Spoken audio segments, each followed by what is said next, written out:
Where do we start? The tracker, the healer, or the headman? Let's talk to the guy in charge. I never expected you to return. I should kill you for what you've done. If you hadn't driven those tiger creatures off, I would kill you.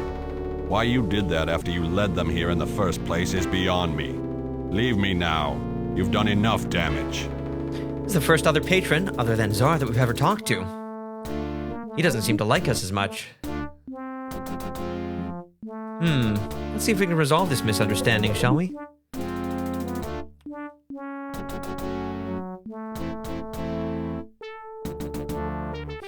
Fine, I do a favor and this is the gratitude I get. No wonder everybody hates patrons. That does show a little bit of evolution of the attitude. I think we'll go with this one.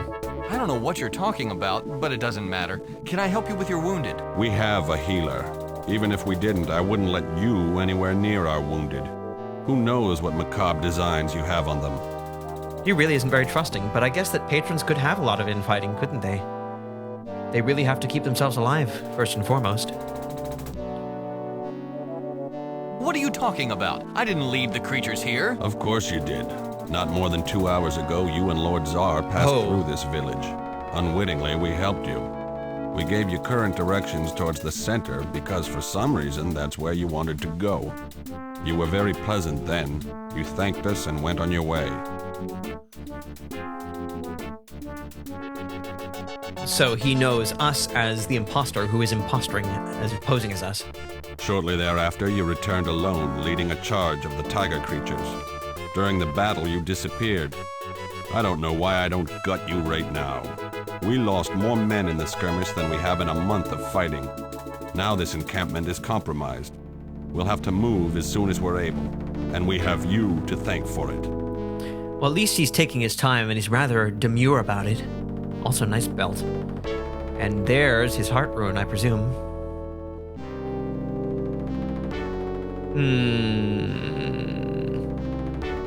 Let's try the truth. That wasn't me. Lord Zar is accompanied by a shape-shifting dragon. I'm on their trail. A shape-shifting dragon? That's a new one. I wouldn't put it past the Labyrinth, though. It's getting more and more devious every day. With each passing If this day. dragon accompanies Lord Zar, then as long as he doesn't realize the true nature of his companion, he is in mortal danger. My resources are meager, but I am willing to help you as I can. What would you have of me? We procured his trust. And presumably he knows who Lord Zar is and doesn't completely distrust him. Lexi says, so like, Haplo is pretty tan like this gentleman, Zar is pale. I wonder if there are skin color differences between the patron or what? I don't see why there wouldn't be. I guess, I mean, the question of genetic lineage does factor into it, but we don't even know how the Sartanan patron arose in the first place on Earth.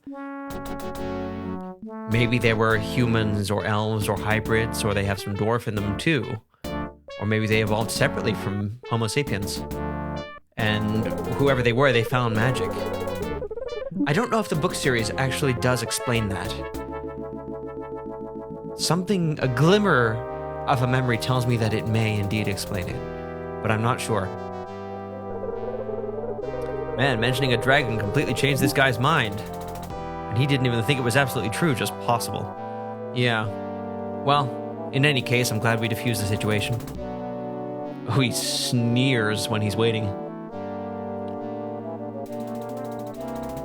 Information sure wouldn't hurt. Tell me how the dragon got the tiger creatures to attack. It wasn't difficult. Remaining hidden from the dangers of the Labyrinth is a daily struggle. The pack of tiger creatures moved into the area not long ago. He paid them a visit, then came straight here. The entire pride followed, snarling for blood. The creatures were delighted to discover the village. They pounced and caught us completely by surprise. Many died in the first few moments. The rest rallied here in the center. We managed to shield ourselves until you arrived. I'm glad you came when you did. I don't know how much longer the magic would have lasted. Seems like we do know how much longer it would have lasted. Not very much longer. Tigers are generally solitary animals, aren't they? I don't know. Can you tell me where Lord Czar and the dragon went when they left here? Certainly. They entered the forest to the north, but that information won't help you much. The labyrinth reinvents itself all the time. Paths that Czar and the dragon followed could have vanished, could even be pits or swamps. Only a skilled tracker could find them now. Is there such a tracker in the village? Yes, we do have such a man, but he was on guard duty when the beasts attacked. He fought valiantly, but the pack was too large and he took the brunt of the charge. He was eventually overcome. He is alive, but I fear that his wounds will prove fatal. The healer is with him now, but I don't have much hope. He's the dying dude. I think his tag said tracker actually when we hovered over him earlier. Yes, we have a tiger. He's dying.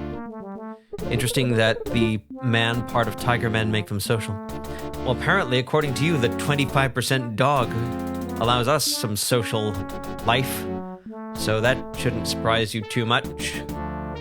What dangers can I expect further along in the labyrinth? I've never traveled backward through the labyrinth.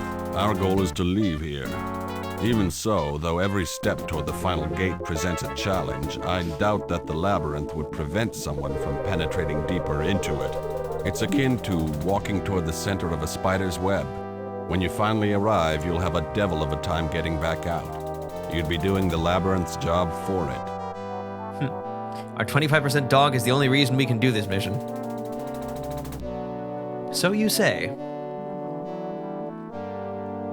Seems like you blame dog for everything good, and Natas for everything bad. Any obstacles you encounter are not likely to have been placed there by the labyrinth. More likely, you will find traps set by the dragon. It seems to me that the attack of the tiger creatures was such a trap. Obviously, the dragon didn't care whether we defeated them or not. If we managed to defeat them, we would kill you on sight for loosing them upon us. If we didn't, the whole area would be swarming with them. Either way, it would have been rough going for you. Yeah. It's true, Sang-Drax would have blown a hole through our chest and blasted our soul into the next realm. Okay, let's get to the wounded. Never mind that. You have to tend to your wounded. In fact, is there anything I can do to help? Regretfully, no, unless you are more skilled than our current healer. Most of our people are either not seriously harmed or very seriously dead.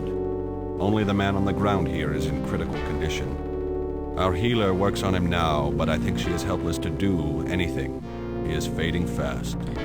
Yes. Let me think on this. If I come up with anything, I'll ask. Very well. I must instruct the survivors to begin packing up the village. We can't remain here for long. The scent of so much blood on the wind will draw predators from all parts of the labyrinth. If you think of anything, simply ask. Thank you, sir. Okay. Well, we have had this friendly healing salve for a long time. Let's apply it to the tracker until the situation resolves itself. Excuse me. Because of the severity of the man's wounds, you end up emptying the crock of healing salve over his chest. You can see the gashes close up in the space of a few heartbeats. That's quick. A few heart rune beats. The healer gasps, but the headman nods. He looks at you with newfound respect. That's right, I had medicine, and I used it. The healer is shocked, but she doesn't let this amazing development slow her down. Quickly, she packs away all of her tools and moves on to help the other injured villagers. In her haste, she drops a cord, presumably used to stitch wounds. Finally, a cord! We have had a rope, though, haven't we? The headman stays on to direct the healthy patrons in picking up the village. It appears that he plans to quit this site soon, so he has said. I want to see this cord that we have. Oh, there it is. It's a dried tendon. Used as a thick thread for sewing leathers together, it is somewhat elastic. That's probably all we need to beat this game. Just a single cord. What a cord.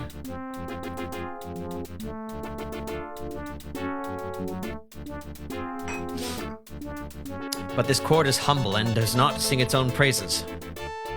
It is not a vocal cord. You healed me, brought me back from the brink of death. I am indebted to you. You healed me. Yes, we did. Let's get down to it. I hear you're a pretty good tracker. I know the labyrinth. I know its signs. I can sense how it changes, sometimes even how it will change. If I find the start of a trail, I will never lose my way. That sounds like what we need, dude. I guess I could teach your healers a thing or two. Couldn't do much for your wardrobe, though. Should we insult him twice before we ask for his help? No, let's not. Do you think you could help me? Of course. I'm in your debt. Tell me what I must do to absolve myself of it. I'm in your debt. Can you teach me to track? To teach you everything I know would take years. Neither of us have that kind of time. We could be dead tomorrow. There must be something else I can do for you. I'm on the trail of Lord Tsar and his companion, who happens to be a shape-shifting dragon. Do you think you can find them? Of course, that's what I do. I will accompany you while I track them. When I'm certain that we've found them, my obligation to you is resolved.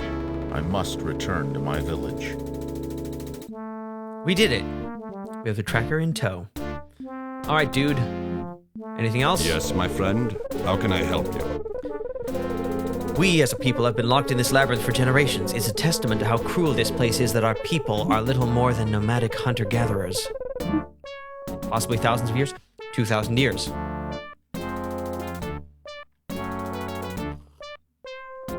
And yes, I would agree with that. It does seem pretty hostile. Doesn't exactly encourage our civilization to flourish. Let me think on this. If I come up with anything, I'll ask. Very well. Okay. So all we can do is carry on this way, and I think that there's no reason to go back. Right? I still can't help but notice that fire pit, but I don't know. So far it hasn't done anything for us. We've gained a bone, a cord, and a tracker. Here goes. Traveling at a pace you have trouble matching, and discovering small clues you would never have found, the tracker leads you through the dark wood. Eventually, you come upon a huge cave. A monster which resembles a huge insect, though much more formidable, stands guard outside. Okay. The trail leads here into that cave. I've seen this cave before. There's no exit. Your quarry lies inside. The creature guarding the entrance is a Chaodan. I've only encountered their like once or twice before, and I can tell you this. If you spill its blood, every drop will grow into a duplicate of the monster. Only by killing it before it bleeds, usually with a precise thrust through its heart, can you keep it from regenerating. A sloppy attack, and you'll have an army of these things to contend with. Much more formidable than a huge insect? Jeez. Apparently so, based on that description. But my mind immediately forms the equation bone plus cord plus arrow equals dead Chaodan.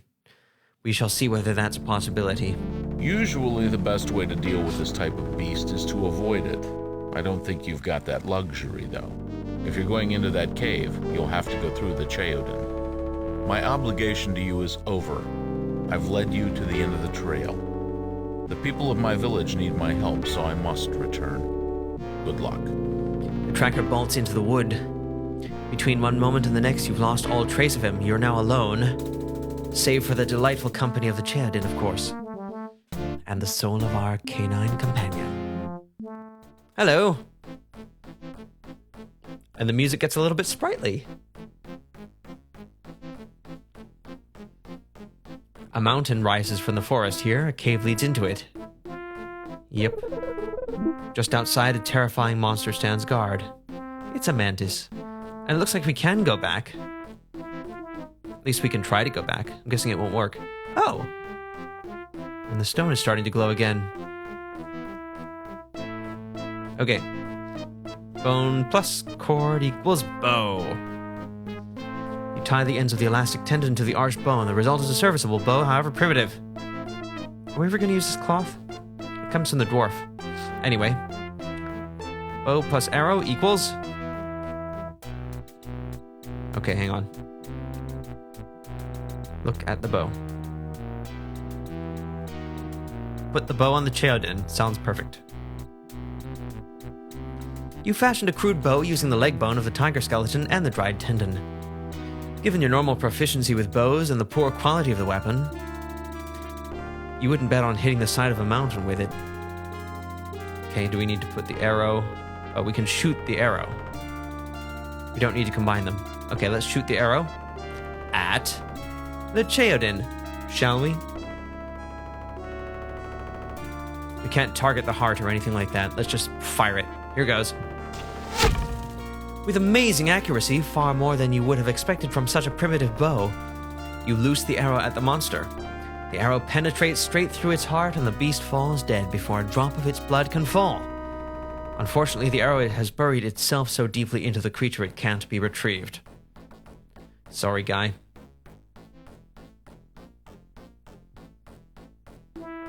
Yeah.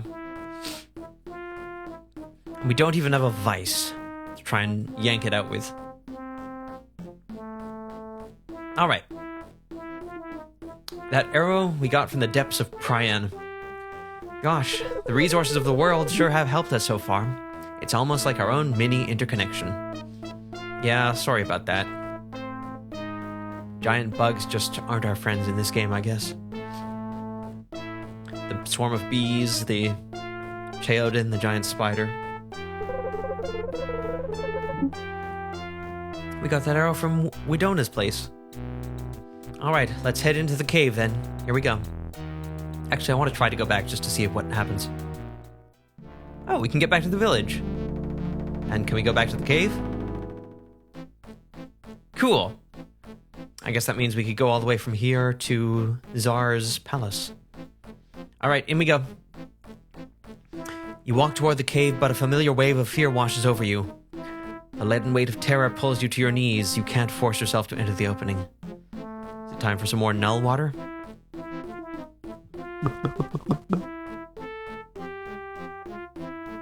Alright, so we can't use magic, but we can go in the cave. Was that the right thing to do?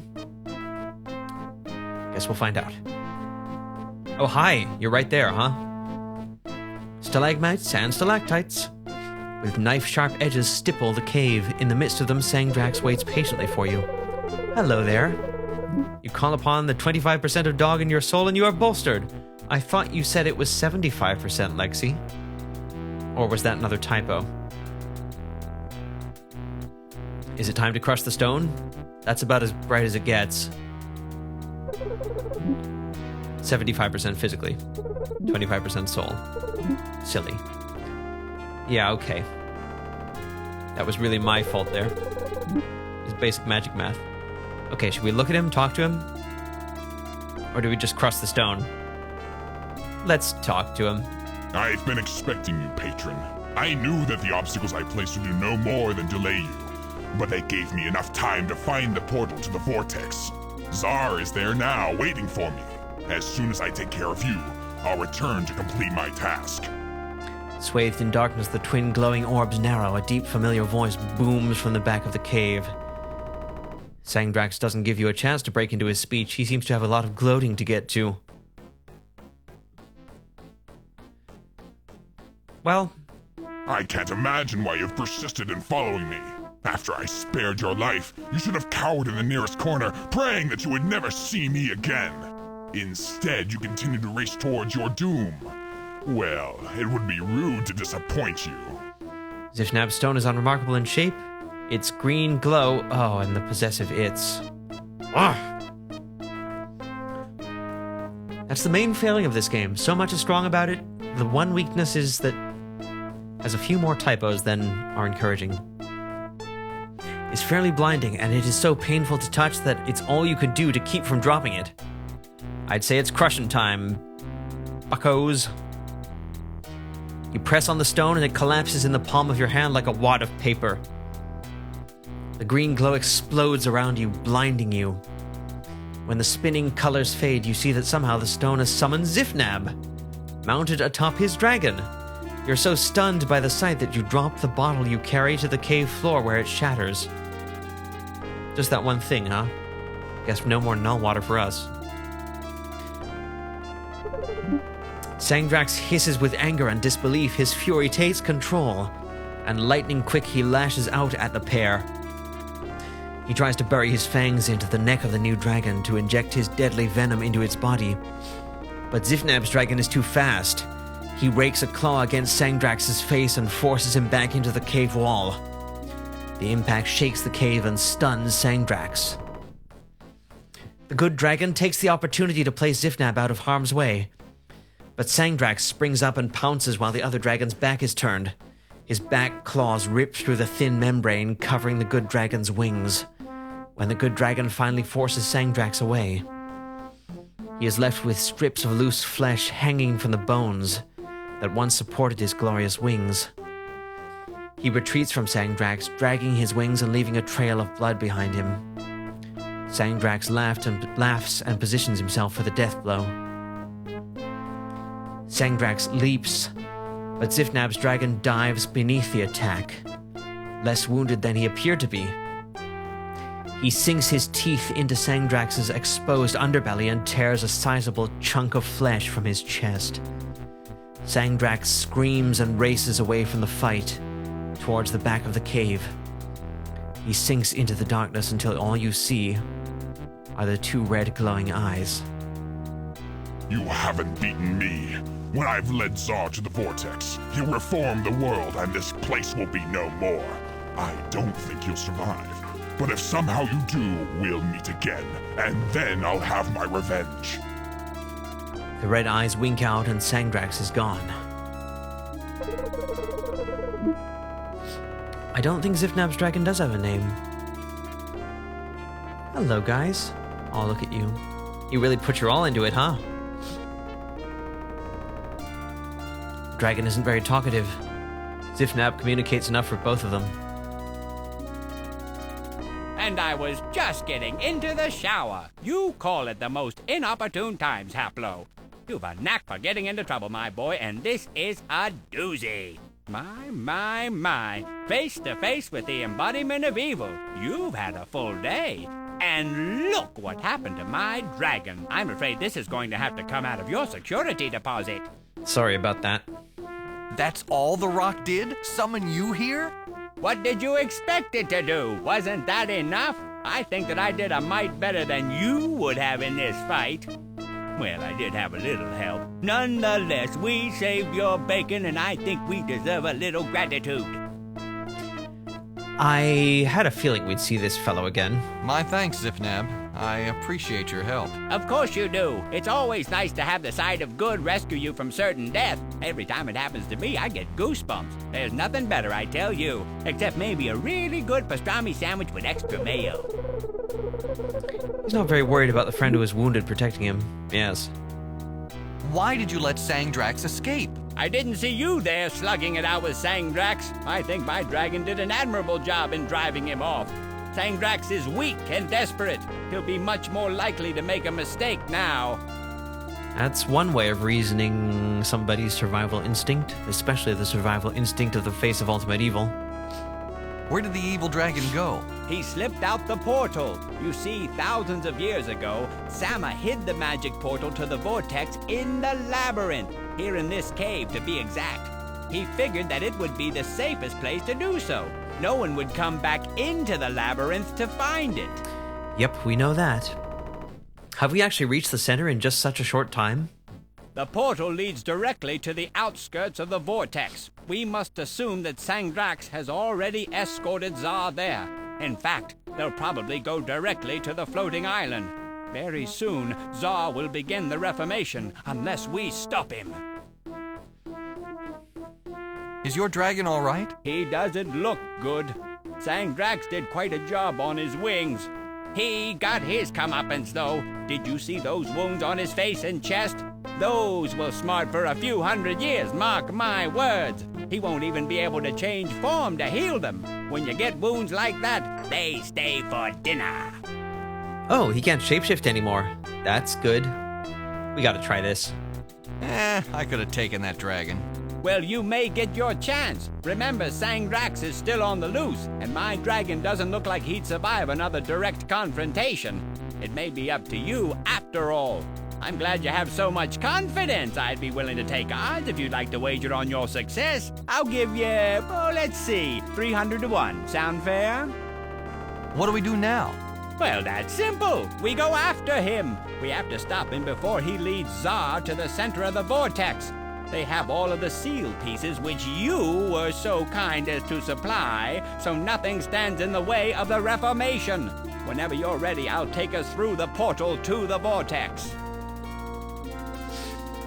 Well, doesn't seem like there's much turning back at this point.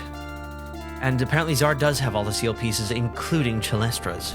That must have happened, and I either missed it or I read it out loud and it didn't stick. All right, I'm ready to go. Take us through, Zifnab. Very well. Climb up on my dragon and I'll take us all through. My dragon is wounded, Mr. Insensitive. Why don't you get rid of some of that heavy junk that you've been toting around? It'll make the trip that much easier for him. Do we have to get rid of our library of education? With a shrug, you go through your belongings and toss aside everything that appears useless. All right. After you're done, Zifnab doesn't say anything more about it, so you guess that you've offloaded enough. You and Zifnab mount the wounded dragon. Zifnab traces a complex spell which grows to a glowing hoop in space, large enough even to accommodate the dragon. Painfully, the dragon steps through, and a thunderclap later, you arrive at the edge of the vortex.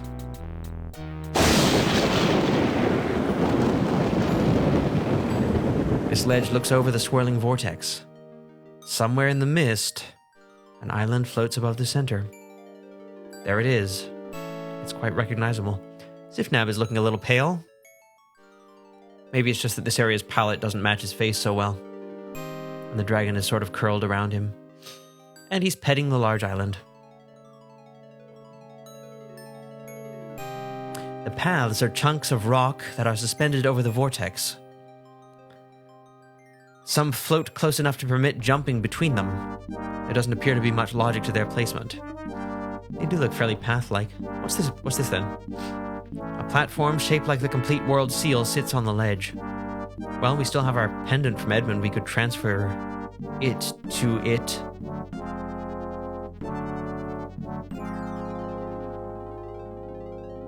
An impressive sight, don't you think? Hasn't changed a whit since the old days. Actually, after the initial shock of being in another reality wears off, it's kind of boring. There's that horizon that goes on forever and the sinkhole, that's pretty much it. No continents, no convenience stores, nothing. Yeah, it is a bit of a downer. Or at least it's a bit plain. You were here before? Does that mean you were on the original council? I never said that. I think Sama sent me a picture postcard that said, "My esteemed leader went to the vortex and all I got was this lousy postcard." The picture was really nice, though. It really did this place justice. It must have had, 256 colors. That might be the best joke in the game. Where are Tsar and Sang-Drax? Isn't it obvious? They're on the island floating over the sinkhole. Even now, they are preparing for the Reformation. It shouldn't be long until they start the process. Well, what are we waiting for? Let's follow them. It's not that simple.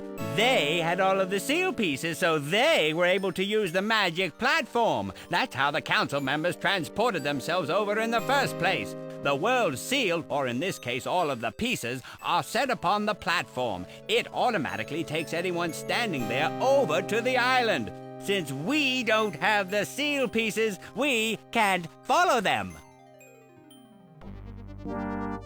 Why can't your dragon just fly us there? Look at him! His wings were shredded in the fight with Sang-Drax. He wouldn't even be able to lift off. No, my dragon isn't a way to the island.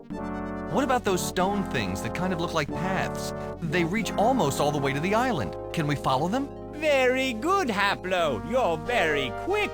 Those stone things are indeed known as the paths. We Sartan introduced the island to the vortex. When we did so, we flawed the perfect magic that existed here. The reaction rippled through the reality.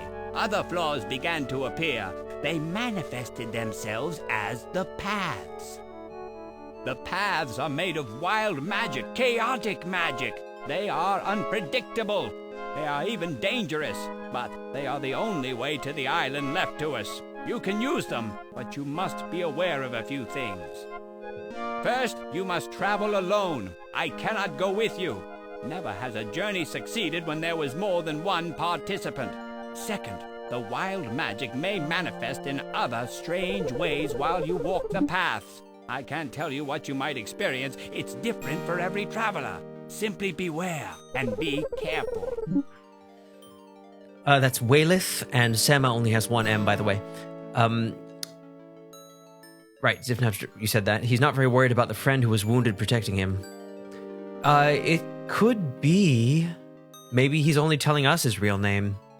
Also, that stipulation about journeys only having worked when there was a solo participant seems a bit arbitrary, but I guess it's fair, and I guess that Zifnab would know. What will I do if I get to the island? I don't have a magic stone to defeat Sang-Drax anymore. You want me to tell you everything? Maybe you should try thinking on your feet. Well, my guess is that Sang-Drax has probably taken your form to lead Zar through the Reformation. If you catch up with him, you'll have to convince Zar that you're really you. Then you'll have to convince him not to go through with the Reformation. That's quite a task. Yeah, that pretty much makes sense. Zar might not even know that he's been misled by an imposter. He might just think that it's been him and Haplo this whole time. In fact, that probably is what has happened. As for Sang-Drax, well, he probably won't like you interfering, so he might try to kill you. Don't let that stop you, though. Get in there, Slugger. The whole team's behind you.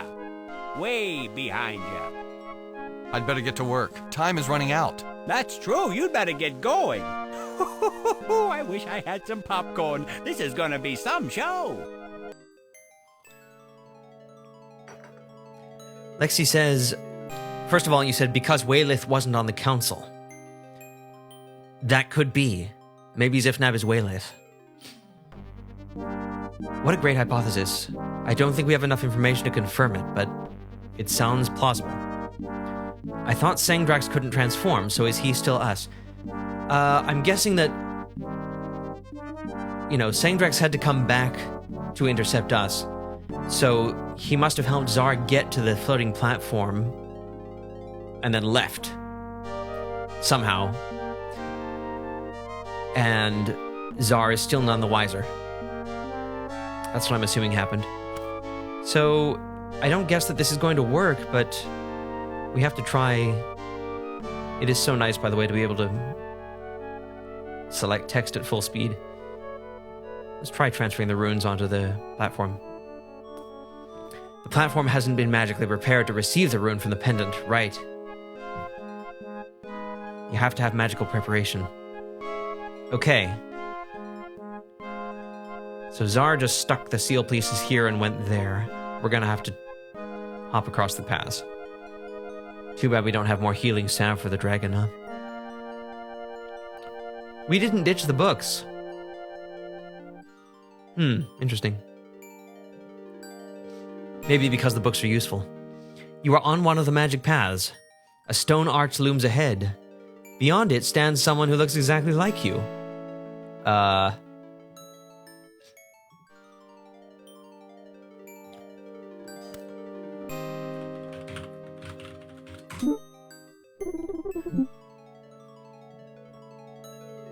You might think that this double is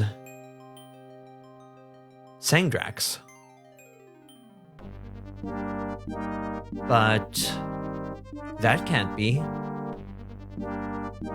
Let's look at him. It's amazing. This man looks exactly like you. He wears the same clothes, carries the same possessions. He mirrors your every action. Everything you do, he does, but as if done by a mirror image. When you move your right hand, he moves his left. Your double stares closely at you. And it sounds like the magic from the paths are more like a force of nature, rather like the Labyrinth, but maybe even closer to nature than the Labyrinth.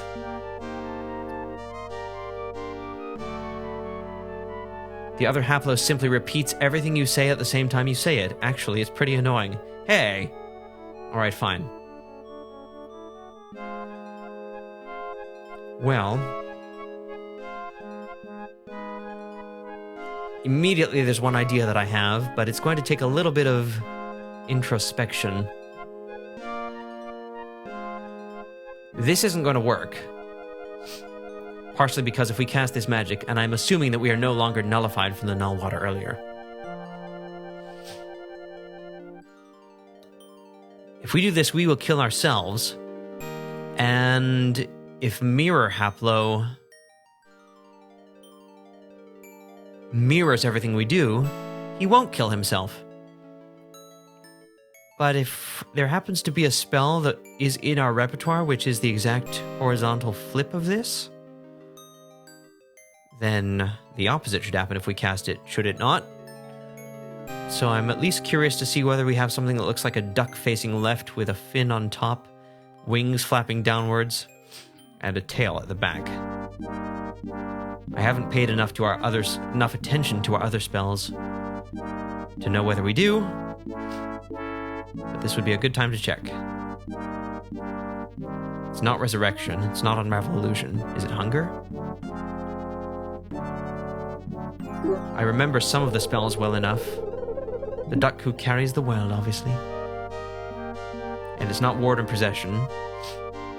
I don't think. Yeah, I remember some of these well enough to know that they're not the spell we want. It's not this one.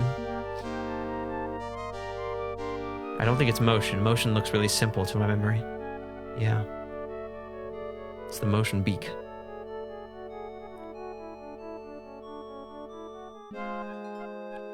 We could manually try to construct the entire spell if we can't find it. Oops, that's Swap. Swap looks intuitive.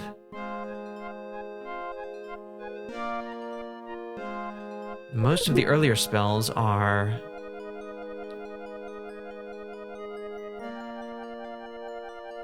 less complex looking.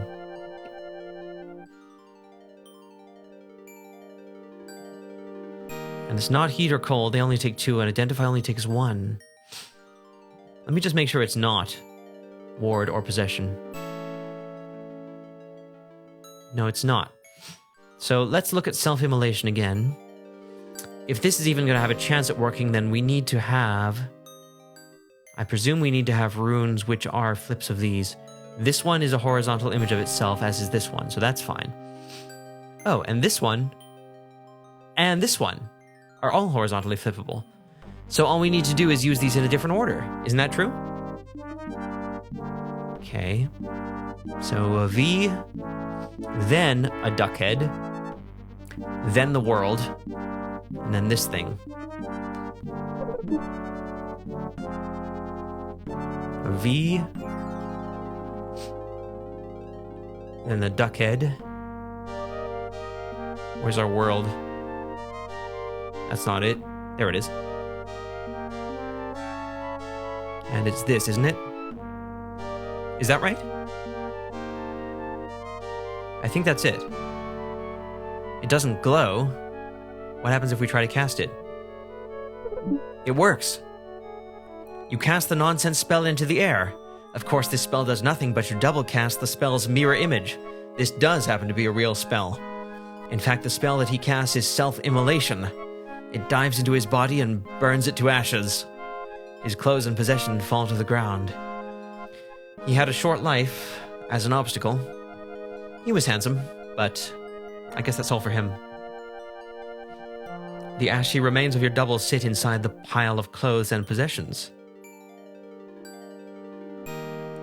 You search through your double's remains and discover duplicates of everything that you carry. Well, that's convenient. And now we have an inventory big enough to...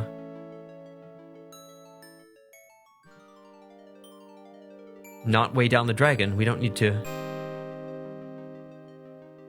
worry about that. So we can take them all with us. You drop the handbook down on the path, but reconsider. The chaotic magic of the path is ever-changing. It's possible that once you leave here, you'll never see the handbook again, so you decide to keep it with you. Does that mean we have a mirror handbook and a mirror of all the other books that we've had? This is great. It is so like this game to just give you a duplicate of everything. Okay. So do we have 2 pendants as well? We do have 2 pendants. So cool.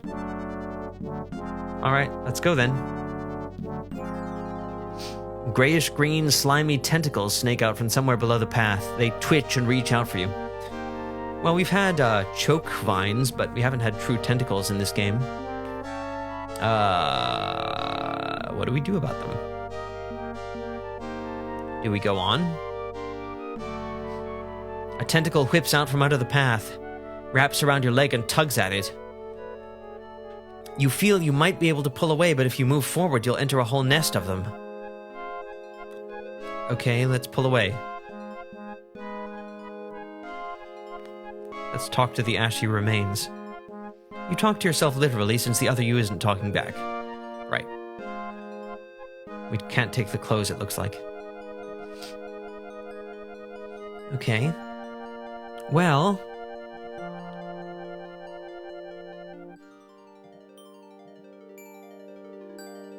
the connecting bolt sticks out of the center. If we have a mirror shear and a real shear, can we combine them? You knock out the connecting bolt from one of the blades and slap them both together. The result is a complete set of garden shears. Well, that's convenient. It's a set of rusty old garden shears. We look like we've made it much closer by this point too, by the way. Okay, so can we get the tentacle to... we snip snip? With a quick snip, you cut the tentacle away, but another whips out to wrap around you. 10 points. How about this one? How long do we want to do this? Nice. The ichor-covered stump draws back under the path along with the remainder of the tentacles. The creature has evidently had enough. 10 points. All right.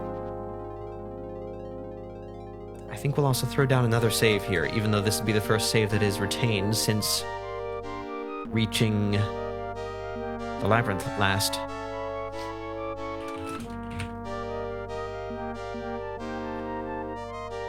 Here goes. The floating island is suspended over the center of the vortex. A circular platform in the center has 4 spires along its perimeter. Huh, and I do see a duplicate haplo here. Was Zifnab wrong about Sang-Drax? Perhaps? You come upon Lord Zar standing in the center of the island, of course. He holds all of the seal pieces in his hands and is closely examining the focus. Zar's outfit is very suity. Off to one side, you see Sang-Drax in your form, watching patiently. I guess we do know that it's Sang-Drax. Huh. On your arrival, Zar's head snaps up and he regards you in shock and surprise. That's right, Zar. Things haven't been going the way you thought they were, have they? What are you, some kind of phantasm born of the vortex? I can feel the wild magic around us. Are you part of that? I am no phantasm. I am the true Haplo. Your companion is a dragon who has taken my form to trick you into destroying the world. He has tried his best to keep me from following you here, but here I am. You must stop what you are doing, my lord. The Reformation will not be what you expect. Many will die, including our own race. My lord, it's obvious that this is some trick, some manifestation of the Vortex's wild magic. Why it spouts lies to stop you from claiming your rightful heritage, I don't know. But don't spare it a thought. Continue with the ritual, and I will deal with my double. Sang-Drax's eyes flash red as he turns to you with a grin that shows razor-sharp teeth. The scar left by Zifnab's dragon on his face only makes him more menacing. You would have had to acquire that scar since you led Zar here, wouldn't you? What you say makes sense, my son, but something about this doesn't ring true. Can you prove your words? Are you the real Haplo? Or is this, as my companion claims, just a hollow trick? I'm glad Zar still has some sense.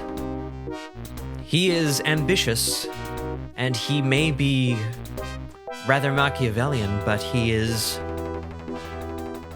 still somebody who acts according to the dictates of some manner of a conscience and some manner of an intellect. It's no trick. I can prove I'm Haplo. Remember our conversation about heart runes? They name us. They give us our magic. They are the center of our beings. If they are torn or broken, we fall ill. We cannot function. I show you mine, unbroken. I challenge my double to do the same. We are very dramatic about this, aren't we? Of course I can show you my heart room, and why not? After I've done so, I'll eliminate this annoyance so that you can complete the reformation undisturbed, Lord Tsar. I live only to serve you. With the promise of death in his eyes, he opens his shirt. Only when he has done so does he realize his mistake. The wound taken from Zifnab's dragon slashes across his chest, straight through his heart rune. Not only is the rune broken, but much of it is missing. So Zifnab was not entirely wrong. He still is able to change form, but he can't disguise his wounds.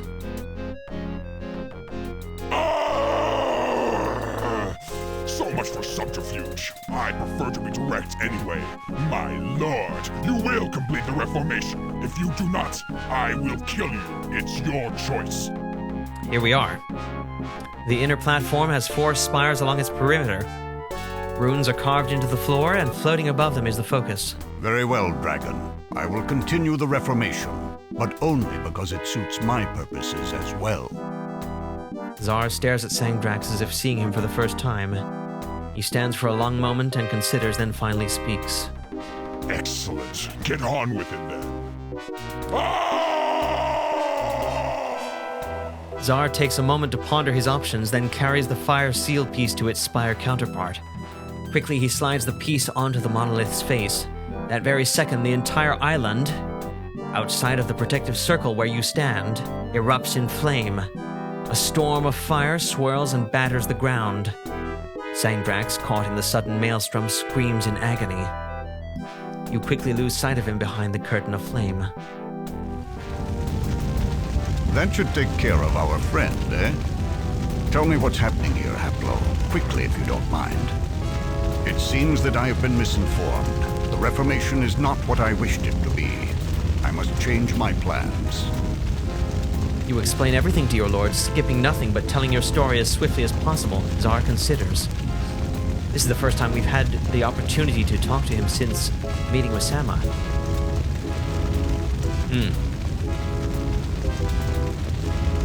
Thankfully, he believed us.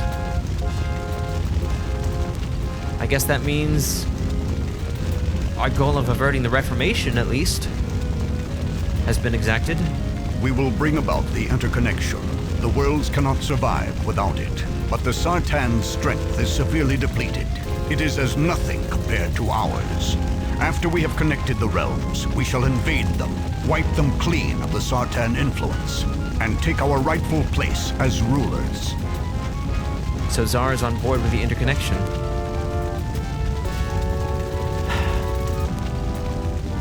That means Sartan and patron leaders are agreed on that move. But Tsar still wants to conquer the Sartan once we're done doing it. Attend me, my son. I've placed the focus over the starting rune of the Reformation. While you gather the remaining seal pieces, I have to move it back to the interconnection starting rune. I'm lucky that my research indicated which rune this was. Otherwise, I might not know how to bring it about. Tsar squats over the focus, scans the surface of the floor, and prepares to move the floating frame to another rune. So it seems that Tsar did find out, or at least believed he found out, which rune would have brought about the Reformation. And he knows which one would bring about the interconnection.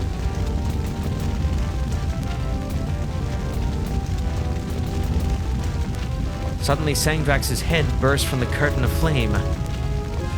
He has reverted to his original form, that of a fire-breathing dragon, a form completely impervious to the effects of the storm swirling around him. He looses a tongue of fire at Tsar's chest. The blast leaves nothing but a blackened hole, and Tsar slumps to the ground, dead. Now it's your turn, patron. Unless you decide to be more cooperative than your master.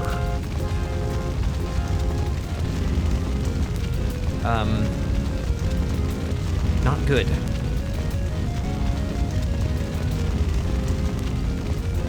We lost Tsar in a moment. And it wasn't our fault. There's nothing we could have done. Looks looks like Sang-Drax, as usual, is poised to try and take us out in his next move. It seems the main weapons at our disposal,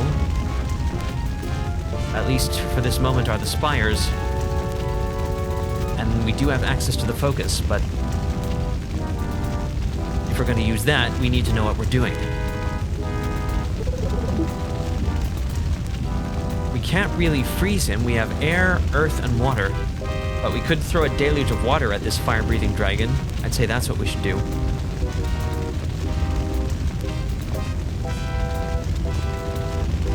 Let's try inserting the water seal piece. Sang-Drax watches you approach the spire. Right. Makes sense. Familiar now with the end result, he decides to stop you. The dragon rears back and prepares to blast you with a torrent of fire.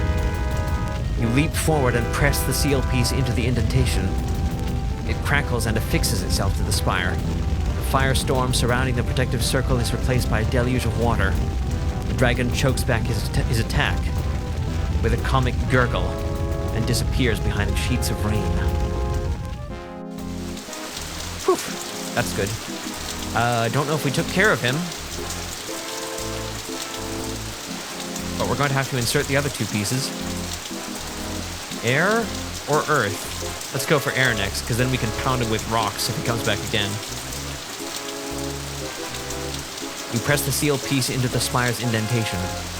The sheets of water trickle away only to be replaced by gale winds. This doesn't seem to affect Sang-Drax's worm form, though. It crawls straight through the winds into the protective circle. That's not good. It barrels over you and covers you with an acidic slime.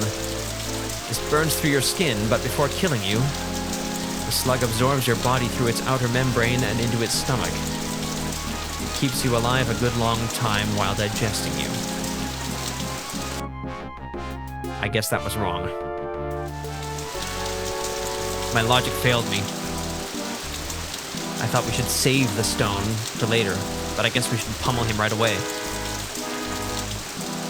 Sang-Drax, in the form of a giant gelatinous worm, crawls effortlessly through the sheets of water. Despite its slow speed, it will be on you in moments. You press the seal piece into the earth spire. It crackles and affixes itself inside the indentation. The water stops falling, changes into rocks and boulders. They smash into the worm and stop it in its tracks. Soon you lose sight of it behind the curtain of falling earth and rocks.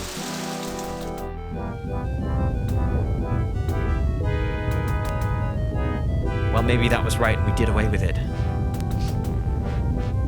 Time for the last one, then? Will it be safer this time? The rocks and boulders fall straight through Sang-Drax's vaporous form. Vaporous? Ah. That's what we needed to know. Slowly, ominously, he floats towards you. You set the seal piece inside the air spire's indentation. It crackles and affixes itself there. The rocks stop falling, but gale winds rage around the protective circle. It feels as if you are standing in the eye of a tornado. The ghost dragon is caught in this wind. The wind scatters his smoky form until it vanishes. That sounds good.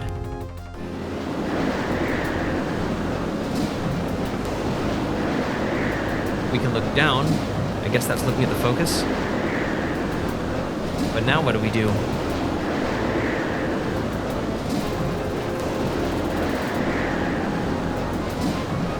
The winds have scattered the ghost dragon for good, it seems. You can't find a trace of Sang-Drax anywhere. Perhaps this storm has finally taken care of him. Hopefully. But we didn't look at the focus. Uh-oh. The focus looks like a hexagonal floating frame, slightly larger than one of the seal pieces. Somewhere deep in the winds, you see a shadow rising from the ground, growing larger and larger. You recognize the silhouette even from here. It's Sang-Drax's original form, that of a fire-breathing dragon. And you are left without any elemental storms to hurl against him. Hi, Sang-Drax. So...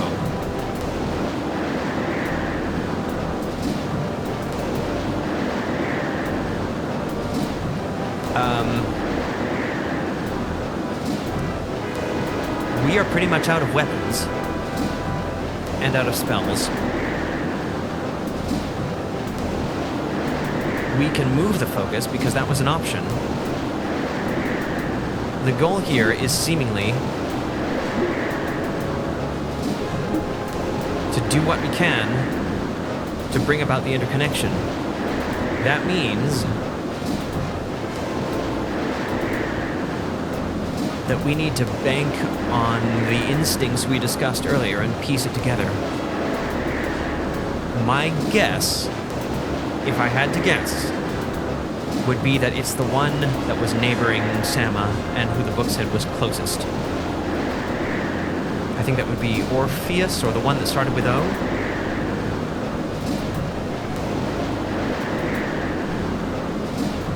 That's what I would do. Aside from just guessing, there is only one other option I can think of. And this option would make that gamble a little bit safer if it worked. You know what I'm talking about?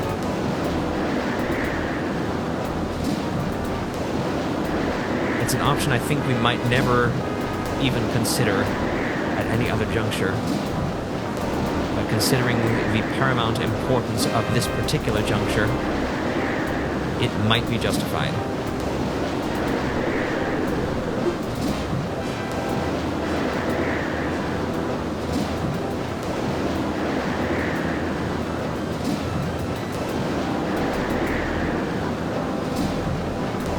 And we know from the story of Clytus and the First Dwarf that it doesn't need much time to work.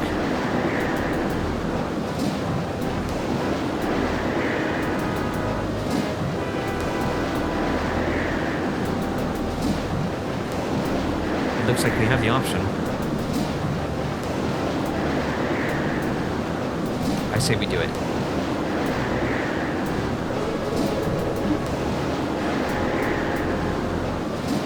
Cast the intricate spell over the still warm corpse of your lord.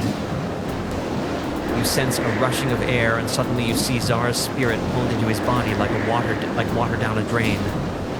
His eyelids flutter open, and he stares directly at you. Although he appears to be aware, there is no life in his eyes, and his face is without expression. So, patron, are we done playing this game? I'm weary of it, and you are without ammunition. It's time for you to die.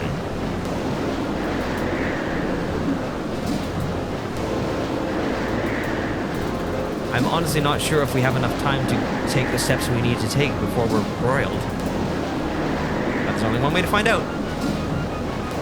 Talk to Zar. The heart, the heart, the heart. Sang-Drax inhales deeply. Ugh. It looks like we're not going to make it. Sang-Drax inhales deeply and launches a fiery attack against which you defenseless. The flames engulf you, but they only hurt for a second.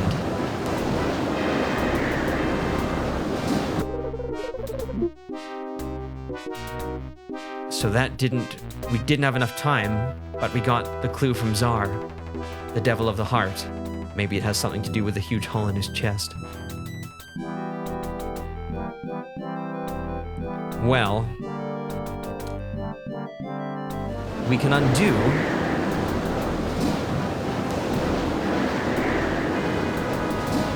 I wonder exactly what that does. Let's see what happens if we try from this point to move the focus. That is the Rune of Lornoi. The one that was... I think that's the one that said that he was furthest from Sama, right? As was his rune. Oh no, that was Dimitri. It wasn't that. There's Sama. And this is the guy that started with O. And I think that is... Remember I said I associated the letter O with the heart? So I think that is what Zara is trying to tell us is the correct rune to bring about the interconnection. The only remaining question is whether we have one more move to put the Nexus seal piece in this hexagon.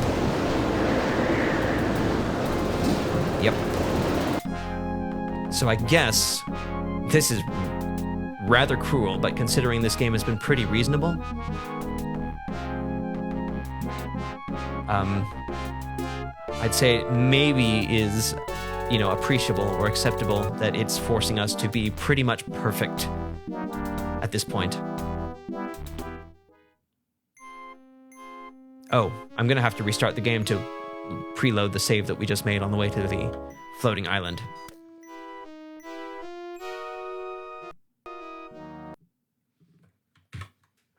So bear with me while we do that.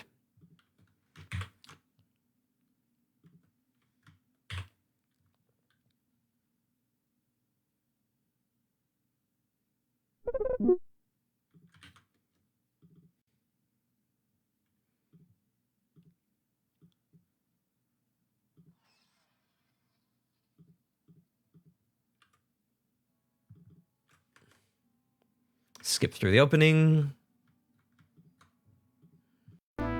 Siphon the sound back in.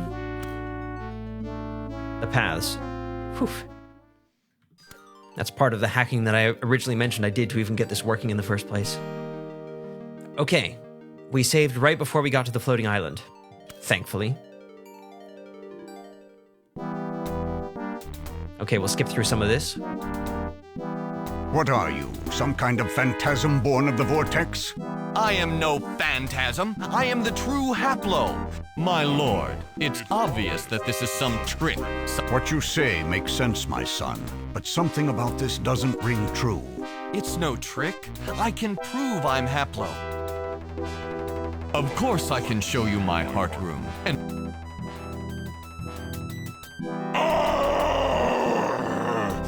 Very well, Dragon. I will continue the Reformation. Excellent. Get on with it then. All right, here we are at this That point. should take care of our friend, eh? Tell me what's happening here, Haplo. Quickly, if you don't mind. It seems that I have been misinformed. The Reformation is not what I wished it to be. I must change my plans. We will bring about the interconnection. Attend me, my son. All right. There he is, and there's no way to save Czar. Now it's your turn, patron. Unless you decide to be more cooperative than your master.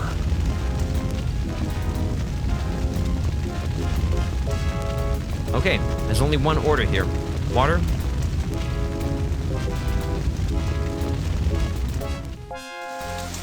Stone.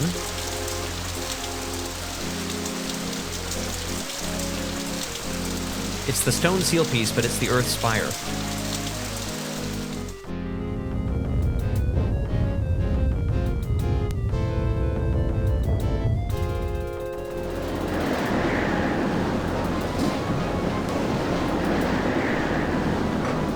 Okay, so at this point we think we know what to do. We can move the focus, and then we can plonk in the Nexus seal piece. That should bring about the interconnection. We don't need to resurrect Czar, but only because we had previously resurrected him in a different save state. The thing is that we got something like 25 points for doing it. So I'm really not sure whether we should just go ahead with it and not resurrect him, or resurrect him and then go ahead with it. It would take less time to go ahead with it. I'm curious, I think, to see what that does.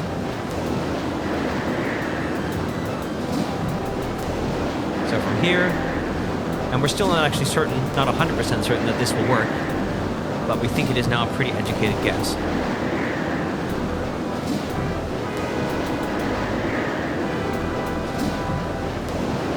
Here goes.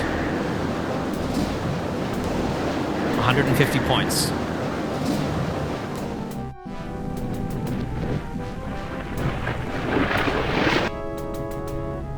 Look at him. All out of seal pieces, patron.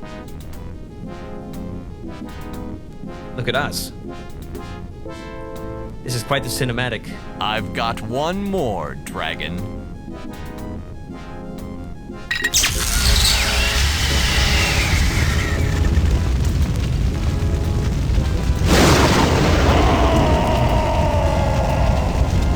It's a very familiar sounding scream. Sorry, Sang-Drax. You looked adorable in your last 3D rendered moments. When you drop the Nexus seal piece into the focus and ignite the interconnection spell, magic flows through the ruins of the island and connects the elemental spires. Sang-Drax, unwisely attempting to break through the magic field in order to stop you, confronts the brunt of its power. It proves to be too much, even for the incarnation of evil, and the explosion hurls him into the swirling vortex, hopefully never to be seen again. You've connected the 5 realms. Perhaps now the worlds can function as planned, and their inhabitants can not only survive, but flourish. Yet you ponder one particular unrealized goal of your Lord, namely the release of your people from the Labyrinth. With time, and the aid of the Sartan, you may be able to see this dream fulfilled, but that must wait for another day. You've completed Deathgate. You've saved the realms from a fate worse than death. And while doing all of this, you scored 1,500 out of 1,500 points. Congratulations. That always amused me. Closing credits. And a rather upbeat credits tune, which I didn't remember was here, actually. That's great. It has given us 1,500 golds. Exactly. These are the same credits from the opening, except with different music. And we get to see some of these characters again, except now we know who they all are. Art, music, and audio direction by Glenn Dahlgren. Not that he did most of it. These are the artists. Look at them. They deserve a round of applause. All of them. Everyone who worked on this game deserves a round of applause. Good old Dwarvel. The 2D animation was maybe not the strongest point of this game, but it still fit it very well. Graphics did the 3D stuff. Who is this guy? Is that Hugh the Hand? Oh yeah, that's when he was trying to interrupt us. Yep. Now we get to step back and sort of sift back into real life. Glenn really had his talents sort of distributed everywhere here. And of course, a huge, huge round of applause to the dear Eric Heberling, namesake, my iPod's namesake, who composed all of this music, which sticks in my head to this day. I've never read the manual for this game, Mike Verdu. And there's Lord Czar. He looks a little bit younger. I found a YouTube interview with Glenn Dahlgren recently, and I just saw the man's face for the first time while we were playing this game. I look forward to watching more and to hearing his commentary. I'm so glad he's still around and still doing stuff. Makes me very happy. And here are the voice actors. I don't know if I would recognize anyone, honestly. Maybe I've heard them since, but I don't know. Maybe Doug would have said that, you know, they were all his professors or whatever. I looked up Edmund to see whether it was really that Vulcan, but no, it wasn't. Oh, and Glenn Dahlgren himself did Sang-Drax, of course. I think I did note that last time I played. The waif. Hope he grows up to prosper. Deathgate. And there we go. We're back at the Boxer emulation screen. Oops, I accidentally reopened the game. I think we can finally quit it now, huh?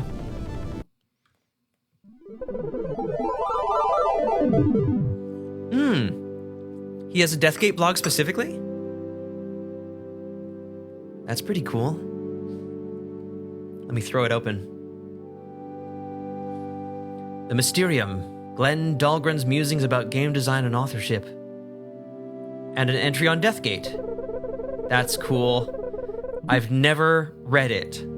I will most definitely read it in the not too distant future. Thank you, Lexi. Thanks for finding that. But I think in our last few minutes here, we've gone a little over time, but you can see why I didn't want to rush to complete this last session, right? We had at least 2 hours more gameplay. Yeah, hang on for now, I suppose. Let's take a few minutes to relax and discuss this game, shall we? Oh, what a magnificent adventure. The last time I played it was not a full decade ago, but it was most of one, I think. And the time before that was maybe my first time playing it through. Once again, it was my first girlfriend who introduced me to this game, and thank goodness, because no one else has ever tried to do it. And so many people seem not to know it. So I hope that the game's creators or rights holders are not mad at me for streaming it and for posting the Let's Play on YouTube. I hope it is taken to be the celebration of this game that it is intended to be. And I hope that it just spreads the word to anyone else who might want to play it themselves. This game is no longer for sale that I can see. You have to buy a CD of it, or you have to find a downloadable ROM today to play it. And if it ever does go on sale, I hope, hope people buy it and support whoever still is allowed to sell it. Lexi says, it's wonderful. The art, the music, the voice acting. The puzzles were fun and felt the opposite of Discworld. Some of Discworld's puzzles were good, but the way that this game directed you to solve the puzzles felt as close to ingenious as it could feel for a game. That was one of this game's most excellent qualities. You felt like you had a lead on what to do, or when the answer struck you, it really strikes you. It does so well at putting all the pieces in front of you and leaves it to your observation and your resourcefulness to put things together. You always feel like the Tin Man in The Wizard of Oz. No, it was the Scarecrow, wasn't it? No, it was the Tin Man. No, it was the Scarecrow, the one who didn't have a brain. Looking at the environment to solve that puzzle in, where all he needed to do was smack some rope with the Tin Man's axe. That's why I was thinking of the Tin Man. Sorry, that's a weird digression, but you get what I'm saying. My little epilogue for this game is that I have never loved reading novels. I've had to read them for school, and occasionally I've enjoyed reading them. The Hitchhiker's Guide trilogy was one of my first novel sets that I read and enjoyed. Although I only understood so much of it, I couldn't have recited the entire story to you at the time. It was just packed full of humor and jokes, and those were not lost on me. And maybe that's why that was a standout novel series for me at the time, because I was so often amused when I read through it that I at least didn't get bored and drop away. But Deathgate, this game, persuaded me to buy the first book. The first book is called Dragonwing, and much like the game, it begins in Arianas.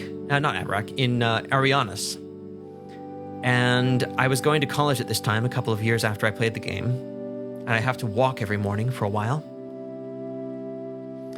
And I would walk just like a typical novel lover with these books in hand, the paper books. Ebooks weren't really a thing yet.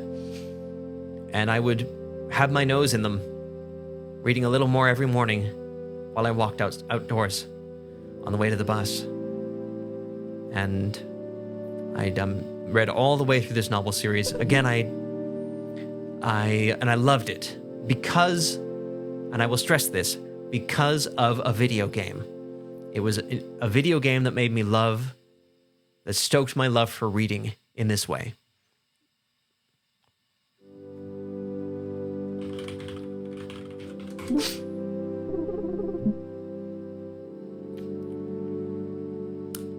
And really made me passionate to read an entire saga.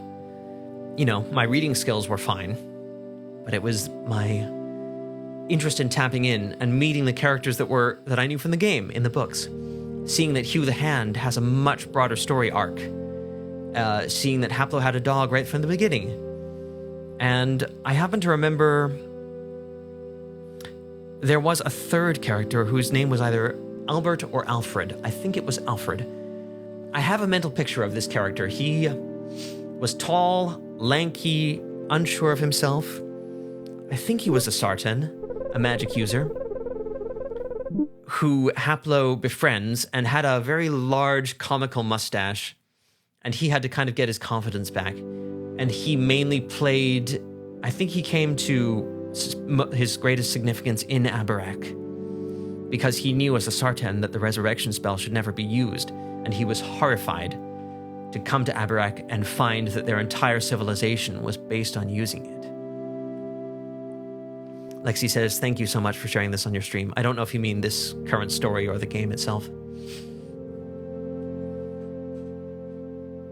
And so that is one word I want to put in as just a message that video games are not, they have never deserved, and I think never will deserve, the lowest version of a reputation that they've ever gained. Video games are one of the finest art forms that we've created, I think, and they're so new. They can seem pretty low in their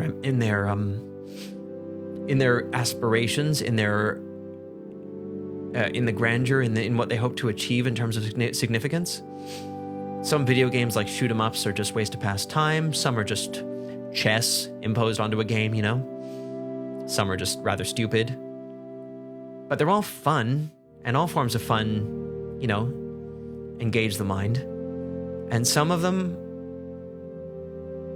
the truly great games, are life sculpting and life changing. Deathgate does so much right that some games today, or that so many games today, don't even try to do.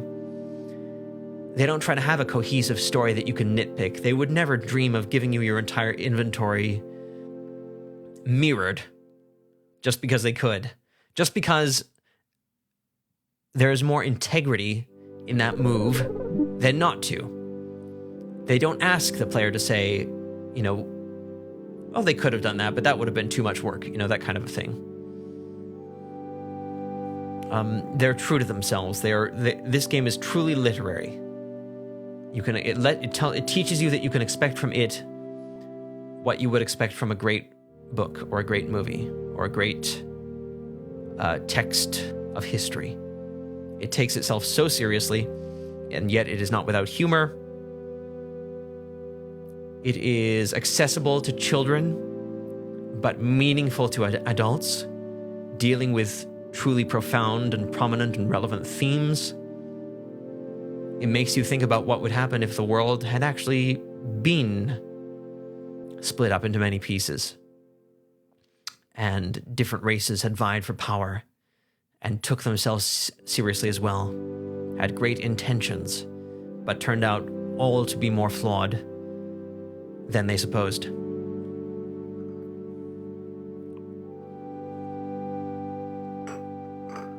All of that from the combination of two fantasy authors and one passionate game designer produces this beautiful product.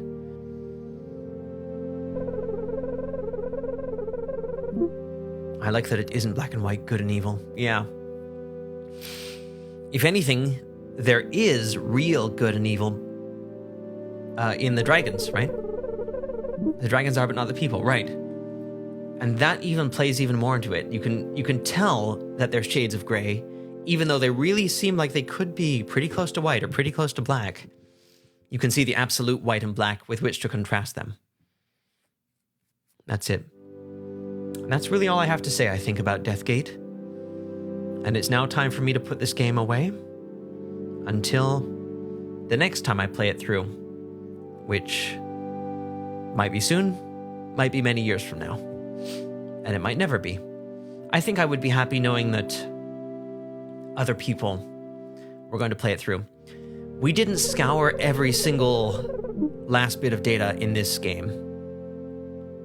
You know? We didn't hear every single voice clip. I think we saw every single picture, and it's just incredible how much they did with so little. I'm kind of sad that Zankos not here, because I bet he would at least appreciate the line of thinking down which we've engaged here over the last few minutes. You know, the art was great. It was heartfelt. It wasn't cutting edge. Neither was the 3D stuff.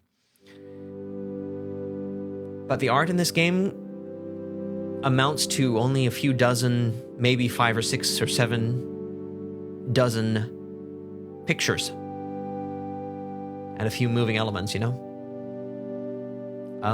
In terms of sheer assets, I'd say the most expansive and widest ranging element was the music, the work of the composer. Another thing that inspired me to be willing to go that far for Frontiers when I composed for that game.